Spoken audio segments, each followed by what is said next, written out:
Brought to you by Penguin.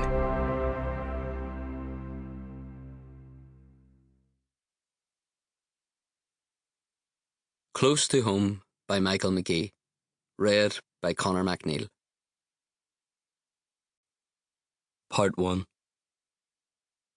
From Psalm 71, verse 1. In thee, O Lord, do I put my trust. Let me never be put to confusion. Chapter 1. There was nothing to it. I swung and hit him and he dropped. A girl came flying forward and pushed me. What'd you do that for? The lad was lying there and I was standing over him, and there were people all around me making noise. By the time I got away from the tussle, 2 Land Rovers had pulled up. A jaded-looking peeler with a receding hairline came towards me. Is that blood? He said, pointing to a stain on my shirt that could have been anything. He took my name and number and told me he would be in touch. I held my hands up and said that was no problem. The lad came at me, I said. I didn't know what to do. At the top of the street, the lad was put on a stretcher and the stretcher was heaved into the back of an ambulance. I think it's best you make your way home, the peeler said. I decided he was a good peeler, a helpful peeler. We'll be in touch, he said, and I thanked him. Thanks very much, I said.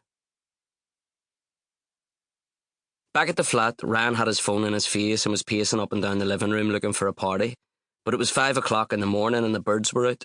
He pulled the blinds closed as if that would help and nearly took a window with him. The brightness.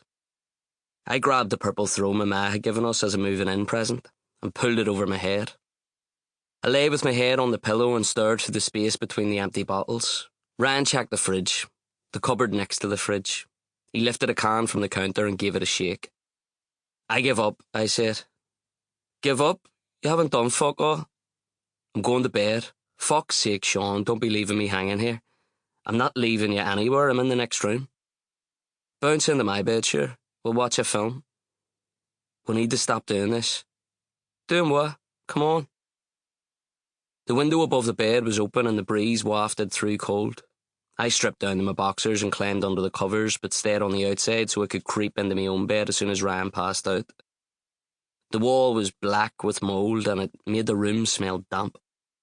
There were clothes all over the place, takeaway cartons, cups and glasses and empty cans. Ryan smoked too much weed, that's what it was. It made him lazy. It made him not give a bollocks. I said to him, you smoke too much of that shit, and took a spliff off him. He didn't care. He was sinking into it nicely, and he had his favourite film on, The Shawshank Redemption. He made me watch it every time we ended up like this. It gave him hope. Watch this, he said. It was that scene he loved, the one where Andy Dufresne arrives at the penitentiary and all the inmates are going mad, screaming at him, calling him and the rest of the newcomers fresh fish. I didn't think much of Andy the first time I laid eyes on him. That was Ryan's favourite line. He thought it was brilliant. I did too. Never judge a book by its cover, that's what that means.